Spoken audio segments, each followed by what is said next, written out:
آخری چیلنج جناب اسپیکر ہم سب کو پتا ہے کہ ٹیررزم کا ہے. جب وائلنس ہوتا ہے کسی بھی معاشرے میں تو ریاست کے پاس رسپونڈ کرنے کے دو ہی طریقے ہوتے ہیں, دو ہی ٹول ہوتے ہیں. ایک ٹول ہے ڈائیلاگ کا اور ایک ٹول ہے ڈیٹرنس کا. بلوچستان کے کانٹیکسٹ میں ہم پروموٹ کریں گے, پاکستان پیپلز پارٹی کی پالیسی ہے کہ پاکستان پیپلز پارٹی کسی بھی کانفلکٹ کو ریزولو کرنے کے لیے ڈائیلاگ پہ یقین رکھتی ہے. ہم ڈائیلاگ کریں گے, بار بار کریں گے اور بار بار یہ میسج دیں گے. اور آج اس پلیٹ فارم سے بھی ان نوجوانوں کو میں یہ میسج دینا چاہتا ہوں پر ہیں جنہوں نے وائلنس کا راستہ اپنایا ہے, وہ وائلنس کا راستہ ترک کریں اور واپس آئیں, اور واپس آ کر مین سٹریم کا حصہ ہوں, پولیٹیکل سسٹم کا حصہ ہوں. پاکستان کے کانسٹیٹیوشن میں ان کے لیے جو رائٹس کی جدوجہد ہے ہم سب مل کر وہ کرنے کے لیے تیار ہیں.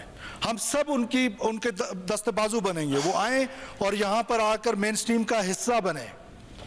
پاکستان پیپلز پارٹی نے آغاز حقوق بلوچستان کی صورت میں اس سے پہلے بھی ایک پلیٹ فارم دیا تھا. پھر پرامن بلوچستان کے نام سے ڈاکٹر مالک صاحب کی گورنمنٹ میں ایک پالیسی دی تھی. ہم اس پالیسی کو ریوائیو کریں گے. ہم ان لوگوں کو بار بار دعوت دیں گے کہ وہ واپس آئیں, مین سٹریم کا حصہ ہوں, واپس آئیں اور اپنے ایک اچھے شہری بن کے پاکستان کی ترقی میں, بلوچستان کی ترقی میں, بلوچ کی ترقی میں ایک کردار ادا کریں اور آ کے پاکستان کی کانسٹیٹیوشن میں جو بھی سٹرگل کرنی ہے وہ سٹرگل کریں. جناب اسپیکر, بلوچستان کو جب رائٹس ملے ہیں, چاہے وہ 1 یونٹ کا ٹوٹنا تھا اور بلوچستان کو پروونس کا سٹیٹس ملنا تھا, چاہے 18th امینڈمنٹ کی صورت میں صوبائی خود مختاری ملنی تھی, یہ ہمیشہ پارلیمنٹ سے ملی ہے. اور آج کے بعد بھی اگر کچھ ملنا ہے تو اس پارلیمنٹ سے ملنا ہے, اس آگسٹ ہاؤس سے ملنا ہے, اس آگسٹ ہاؤس کی سٹرگل سے ملنا ہے. بندوق سے جو ہے وہ وائلنس تو ہوتا ہے, قتل و غارت تو ہو سکتی ہے, لیکن بندوق کے زور پہ کوئی کسی کو رائٹس نہیں دے سکتا ہے. جناب اسپیکر, having said that, لیکن اس کے باوجود کوئی اگر وائلنس کا راستہ چھوڑنے کے لیے تیار نہ ہو تو قانون کی بالادستی, writ of the state establish کرنا کانسٹیٹیوشن نے ہمیں ذمہ داری دی ہے.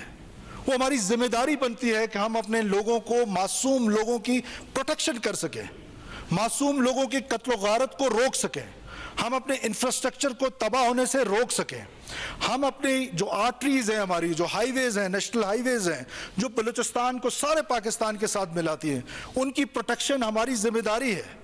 اس ذمہ داری کو ہم نے نبھانا ہے. اس ذمہ داری سے ہم مبرا نہیں ہو سکتے ہیں, ہم اس سے آنکھیں بند نہیں کر سکتے ہیں. ہم rate of the state establish کرنے کی ذمہ داری کے لوگوں نے ہم کو دی ہے, اس نمائندہ ہال نے ہم کو دی ہے, تو کیا ہم اس ذمہ داری سے مبرا ہو جائیں؟ بالکل بھی نہیں ہوں گے. جہاں جہاں وائلنس ہوگا ہم اس وائلنس کے لیے بار بار ایک پلیٹ فارم کی میں گزارش کر رہا ہوں کہ ہم بنائیں گے, ہم موقع فراہم کریں گے ان لوگوں کے لیے جو وائلنس کا راستہ جنہوں نے اپنایا ہے, لیکن ریٹ آف دا اسٹیٹ یا قانون کی بحالی پہ کوئی کمپرومائز نہیں ہوگا.